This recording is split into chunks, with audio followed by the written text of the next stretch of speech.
ओम शांति। 20 अगस्त 2024 बाबा के महावाक्य। मीठे बच्चे, काम काज करते हुए भी एक बाप की याद रहे, चलते फिरते बाप और घर को याद करो, यही तुम्हारी बहादुरी है। प्रश्न, बाप का रिगार्ड और डिसरिगार्ड कब और कैसे होता है? उत्तर, जब तुम बच्चे बाप को अच्छी तरह याद करते हो तब रिगार्ड देते हो। अगर कहते याद करने की फुर्सत नहीं है तो यह भी जैसे डिसरिगार्ड है।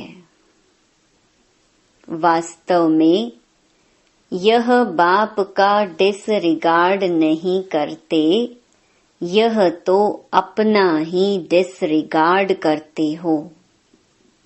इसलिए नामी ग्रामी केवल भाषण में नहीं लेकिन याद की यात्रा में बनो, याद का चार्ट रखो, याद से ही आत्मा सतो प्रधान बनेगी। ओम शांति। रूहानी बच्चों प्रति रूहानी बाप समझाते हैं, यह जो 84 के चक्कर का ज्ञान समझाया जाता है यह तो एक नॉलेज है जो तो हम बच्चों ने जन्म जन्मांतर पढ़ी है और धारणा करते आए हैं। यह तो बिल्कुल सहज है, यह कोई नई बात नहीं। बाप बैठ समझाते हैं, सतयुग से लेकर कलयुग अंत तक तुमने कितने पुनर्जन्म लिए हैं, यह ज्ञान तो सहज रीति बुद्धि में है ही। यह भी एक पढ़ाई है, रचना के आदि मध्य अंत को समझना है। सो बाप के सिवाय और कोई समझा नहीं सकता। बाप कहते हैं, इस ज्ञान से भी ऊंच बात है याद की यात्रा, जिसको योग कहा जाता है। योग अक्षर मशहूर है, परंतु यह है याद की यात्रा। जैसे मनुष्य यात्रा पर जाते हैं, कहेंगे हम फलाने तीर्थ यात्रा पर जाते हैं, श्रीनाथ या अमरनाथ जाते हैं, तो वह याद रहता है।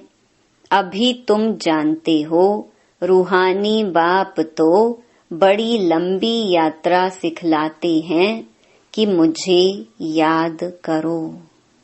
उन यात्राओं से तो फिर लौट आते हैं। यह वह यात्रा है जो मुक्ति धाम में जाकर निवास करना है। भल पाठ में आना है, परंतु इस पुरानी दुनिया में नहीं। इस पुरानी दुनिया से तुमको वैराग्य है। यह तो छीछी रावण राज्य है। तो मूल बात है याद की यात्रा। कई बच्चे यह भी समझते नहीं हैं कि कैसे याद करना है। कोई याद करते हैं व नहीं करते हैं। यह देखने में तो कोई चीज नहीं आती है। बाप कहते हैं, अपने को आत्मा समझ मुझ बाप को याद करना है। देखने की तो चीज नहीं, ना मालूम पड़ सकता है। यह उस अवस्था में कहाँ तक याद की यात्रा में कायम रहते हैं, यह तो खुद ही जाने। युक्ति तो बहुतों को बताते हैं, कल्याणकारी बाप ने समझाया है। अपने को आत्मा समझ शिव बाबा को याद करो, भल अपनी सर्विस भी करते रहो, जैसे मिसाल पहरे पर बच्चे हैं, चक्कर लगाते रहते हैं। इनको याद में रहना तो बड़ा सहज है, सिवाय बाप की याद के और कुछ याद नहीं आना चाहिए। बाबा मिसाल दे बताते हैं, उस याद की यात्रा में ही आए जाएं। जैसे पादरी लोग जाते हैं, कितना साइलेंस में जाते हैं, तो तुम बच्चों को भी बड़ा प्रेम से बाप और घर को याद करना है। यह मंजिल बड़ी भारी है। भक्त लोग भी यही पुरुषार्थ करते रहते हैं, परंतु उनको यह पता नहीं है कि हमको वापस जाना है। वह तो समझते हैं जब कलयुग पूरा होगा तब जाएंगे। उनको भी ऐसे सिखलाने वाला तो कोई है नहीं। तुम बच्चों को तो सिखलाया जाता है। जैसे पहरा देते हो तो एकांत में जितना बाप को याद करेंगे उतना अच्छा है। याद से पाप कटते हैं। जन्म जन्मांतर के पाप सिर पर हैं। जो पहले सतो प्रधान बनते हैं, राम राज्य में भी पहले वह जाते हैं, तो उनको ही सबसे जास्ती याद की यात्रा में रहना है। कल्प कल्प की बात है, तो इनको याद की यात्रा में रहने का अच्छा चांस है। यहाँ तो कोई लड़ाई झगड़े की बात ही नहीं है। आते जाते अथवा बैठते एक पंथ दो कार्य, पहरा भी दो, बाप को भी याद करो। कर्म करते बाप को याद करते रहो। पहरे वाले को तो सबसे जास्ती फायदा है। चाहे दिन को चाहे रात को जो पहरा देते हैं उन्हों के लिए बहुत फायदा है। अगर यह याद रहने की आदत पड़ जाए तो बाप ने यह सर्विस बहुत अच्छी दी है, पहरा और याद की यात्रा। यह भी चांस मिलता है बाप की याद में रहने का। यह भिन्न भिन्न युक्तियां बताई जाती हैं याद की यात्रा में रहने की। यहाँ तुम जितना याद में रह सकेंगे उतना बाहर धंधे आदि में नहीं। इसलिए मधुबन में आते हैं रिफ्रेश होने। एकांत में जाकर एक पहाड़ी पर बैठ याद की यात्रा में रहें, फिर एक जाए व 2-3 जाएं। यहाँ चांस बहुत अच्छा है। यही मुख्य है बाप की याद। भारत का प्राचीन योग मशहूर भी बहुत है। अभी तुम समझते हो इस याद की यात्रा से पाप कटते हैं। हम सतो प्रधान बन जाएंगे तो इसमें पुरुषार्थ बहुत अच्छा करना है। बहादुरी तो इसमें है जो काम करते बाप को याद कर दिखलाओ। कर्म तो करना ही है क्योंकि तुम हो प्रवृत्ति मार्ग वाले। गृहस्थ व्यवहार में रहते, धंधा आदि करते, बुद्धि में बाप की याद रहे। इसमें तुम्हारी बहुत बहुत कमाई है।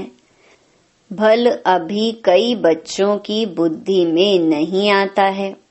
बाप कहते हैं चार्ट रखो। थोड़ा बहुत कोई लिखते हैं। बाप युक्तियां तो बहुत बताते हैं। बच्चे चाहते हैं बाबा के पास जाएं। यहाँ बहुत कमाई कर सकते हैं। एकांत बहुत अच्छी है।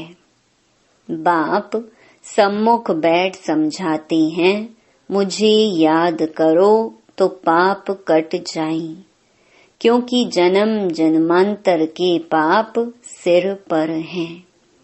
विकार के लिए कितने झगड़े चलते हैं, विघ्न पड़ते हैं। कहते हैं बाबा हमको पवित्र रहने नहीं देते। बाप कहते हैं बच्चे तुम याद की यात्रा में रह जन्म जन्मांतर के पाप जो सिर पर हैं वह बोझा उतारो। घर बैठे शिव बाबा को याद करते रहो। याद तो कहाँ भी बैठ कर सकते हो, कहाँ भी रहते यह प्रैक्टिस करनी है। जो भी आए उनको भी पैगाम दो। बाप कहते हैं अपने को आत्मा समझ बाप को याद करो। इनको ही योग बल कहा जाता है। बल माना ताकत, शक्ति। बाप को सर्वशक्तिमान कहते हैं ना, तो वह शक्ति बाप से कैसे मिलेगी? बाप खुद कहते हैं मुझे याद करो। तुम नीचे उतरते उतरते तमो प्रधान बन गए हो, तो वह शक्ति बिल्कुल खत्म हो गई है, पाई की भी नहीं रही है। तुम्हारे में भी कोई है जो अच्छी रीति समझाते हैं, बाप को याद करते हैं। तो अपने से पूछना है हमारा चार्ट कैसा रहता है। बाप तो सब बच्चों को कहते हैं याद की यात्रा मुख्य है। याद से ही तुम्हारे पाप कटेंगे। भल कोई सावधान करने वाला भी नहीं हो तो भी बाप को याद कर सकते हो ना। भल विलायत में अकेले रहो तो भी याद में रह सकते हो। समझो कोई शादी किया हुआ है, स्त्री और कोई जगह है तो उनको भी लिख सकते हो। तुम एक बात सिर्फ याद करो, बाप को याद करो तो जन्म जन्मांतर के पाप भस्म हो जाएंगे। विनाश सामने खड़ा है। बाप युक्तियां तो बहुत अच्छी समझाते रहते हैं, फिर कोई करे ना करे उनकी मर्जी। बच्चे भी समझते होंगे कि बाप राय तो बहुत अच्छी देते हैं। हमारा काम है मित्र संबंधी आदि जो भी मिले सबको पैगाम देना। दोस्त हो या कोई भी हो, सर्विस का शौक चाहिए। तुम्हारे पास चित्र तो है, बैज भी हैं। यह बड़ी अच्छी चीज है। बैज किसको भी लक्ष्मी नारायण बना सकता है। त्रिमूर्ति के चित्र पर अच्छी तरह समझाना है। इनके ऊपर शिव है। वो लोग त्रिमूर्ति बनाते हैं, ऊपर में शिव दिखाते नहीं। शिव को न जानने कारण भारत का बेड़ा डूबा हुआ है। अब शिव बाबा द्वारा ही भारत का बेड़ा पार होता है। पुकारते हैं पतित पावन, आकर हम पतितों को पावन बनाओ। फिर भी सर्वव्यापी कह देते हैं। कितनी पाई पैसे की भूल है। बाप बैठ समझाते हैं तुमको ऐसे ऐसे भाषण करना है। बाप भी डायरेक्शन देते रहते हैं। ऐसे म्यूजियम खोलो, सर्विस करो तो बहुत आएंगे। सर्कस भी बड़े बड़े शहरों में खोलते हैं ना। कितना उन्हों के पास सामान रहता है। गांव-गांव से देखने के लिए लोग आते हैं। इसलिए बाबा कहते हैं तुम भी ऐसा खूबसूरत म्यूजियम बनाओ जो देखकर खुश हो जाएं, फिर औरों को जाकर सुनाएं यह भी समझाते हैं जो कुछ सर्विस होती है कल्प पहले मिसल होती है, परंतु सतो प्रधान बनने का औना बहुत रखना है, इसमें ही बच्चे गफलत करते हैं। माया विघ्न भी इस याद की यात्रा में ही डालती है। अपने दिल से पूछना है, इतना हमको शौक है, मेहनत करते हैं। ज्ञान तो कॉमन बात है, बाप बिगर 84 का चक्कर कोई समझा न सके, बाकी याद की यात्रा है मुख्य। पिछाड़ी में कोई भी याद न आए सिवाय एक बाप के। डायरेक्शन तो बाप पूरे देते रहते हैं, मुख्य बात है याद करने की। तुम कोई को भी समझा सकते हो, भल कोई भी हो, तुम सिर्फ बैज पर समझाओ। और कोई के पास ऐसे अर्थ सहित मेडल नहीं होते। मिलिट्री वाले अच्छा काम करते हैं तो उनको मेडल मिलते हैं। राय साहेब का मेडल सब देखेंगे, इनको वाइसरॉय से टाइटल मिला है। आगे वाइसरॉय होते थे, अभी तो उनके पास कोई पावर नहीं है। अभी तो कितने झगड़े लगे पड़े हैं। मनुष्य बहुत हो गए हैं तो उनके लिए जमीन चाहिए शहर में।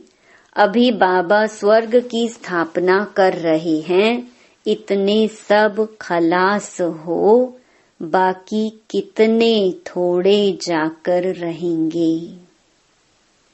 जमीन ढेर होगी, वहां तो सब कुछ नया होगा। उस नई दुनिया में चलने के लिए फिर अच्छी रीति पुरुषार्थ करना है। हर एक मनुष्य पुरुषार्थ करते हैं बहुत ऊंच पद पाने का। कोई पूरा पुरुषार्थ नहीं करते तो समझते हैं नापास हो जाएंगे। खुद भी समझते हैं हम फेल हो जाएंगे, फिर पढ़ाई आदि को छोड़कर नौकरी में लग जाते हैं। आजकल तो नौकरियों में भी बहुत कड़े कायदे निकालते रहते हैं। मनुष्य बहुत दुखी हैं। अब बाबा तुमको ऐसा रास्ता बताते हैं जो 21 जन्म कभी दुख का नाम नहीं रहेगा। बाप कहते हैं सिर्फ याद की यात्रा में रहो। जितना हो सके रात को बहुत अच्छा है, भल लेटे हुए याद करो। कोई को फिर नींद आ जाती है, बूढ़ा होगा जास्ती बैठ नहीं सकेगा तो जरूर सो जाएगा। लेटे हुए बाप को याद करते रहेंगे, बड़ी खुशी अंदर में होती रहेगी, क्योंकि बहुत बहुत कमाई है। यह तो समझते हैं टाइम पड़ा है, परंतु मौत का कोई ठिकाना नहीं। तो बाप समझाते हैं मूल है याद की यात्रा। बाहर शहर में तो मुश्किल है, यहाँ आते हैं तो बड़ा अच्छा चांस मिलता है। कोई फिक्रात की बात नहीं, इसलिए यहाँ चार्ट बढ़ाते रहो। तुम्हारे कैरेक्टर्स भी इससे सुधरते जाएंगे। परंतु माया बड़ी दुष्टर है। घर में रहने वालों को इतना कदर नहीं रहता है जितना बाहर वालों को है। फिर भी इस समय गोपों की रिजल्ट अच्छी है। कई बच्चियां लिखती हैं शादी के लिए बहुत तंग करते हैं, क्या करें। जो मजबूत सेंसिबल बच्चियां होंगी वह कभी ऐसे लिखेंगी नहीं। लिखती हैं तो बाबा समझ जाते हैं रीढ़ बकरी हैं। यह तो अपने हाथ में है जीवन को बचाना। इस दुनिया में अनेक प्रकार के दुख हैं।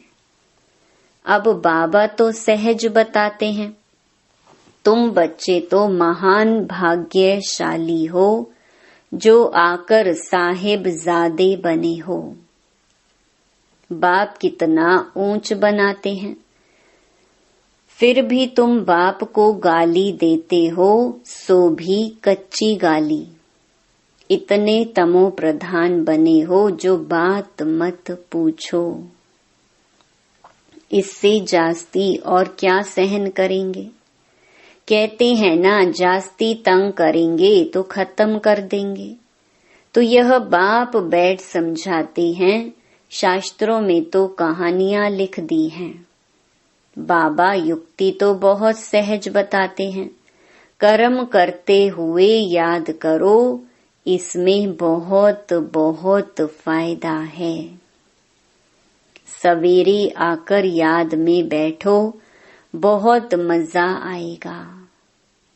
परंतु इतना शौक नहीं है।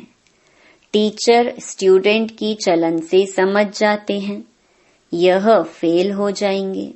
बाप भी समझते हैं यह फेल हो जाएंगे, सो भी कल्प कल्पांतर के लिए। भल भाषण में तो बहुत होशियार हैं, प्रदर्शनी भी समझा लेते हैं, परंतु याद है नहीं, इसमें फेल हो पड़ते हैं। यह भी जैसे डिसरिगार्ड करते हैं, अपना ही करते हैं। शिव बाबा का तो डिसरिगार्ड होता नहीं। ऐसे कोई कह न सके कि हमको फुर्सत ही नहीं याद करने की। बाबा मानेंगे नहीं। स्नान पर भी याद कर सकते हो। भोजन करते समय बाप को याद करो, इसमें बहुत बहुत कमाई है। कई बच्चे सिर्फ भाषण में नामी ग्रामी हैं, योग है नहीं। वह अहंकार भी गिरा देता है।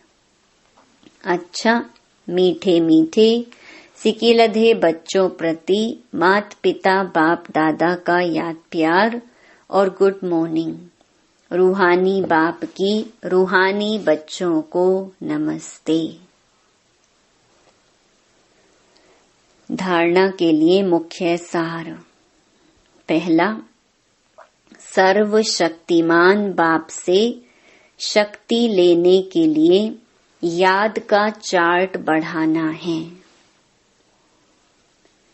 याद की भिन्न भिन्न युक्तियां रचनी हैं। एकांत में बैठ विशेष कमाई जमा करनी है। दूसरा, सतो प्रधान बनने का औना रखना है।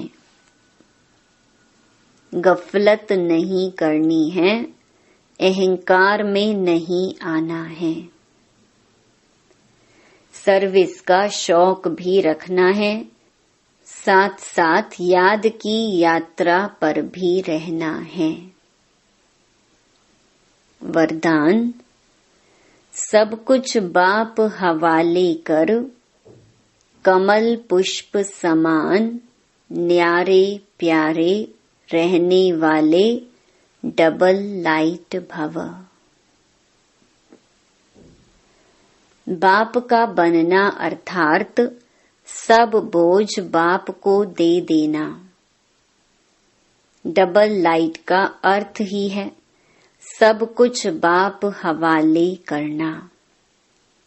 यह तन भी मेरा नहीं, तो जब तन ही नहीं तो बाकी क्या। आप सबका वायदा ही है, तन भी तेरा, मन भी तेरा, धन भी तेरा। जब सब कुछ तेरा कहा तो बोझ किस बात का। इसलिए कमल पुष्प का दृष्टांत स्मृति में रख, सदा न्यारे और प्यारे रहो तो डबल लाइट बन जाएंगे। स्लोगन, रूहानियत से रोब को समाप्त कर, स्वयं को शरीर की स्मृति से गलाने वाले ही सच्चे पांडव हैं। ओम शांति।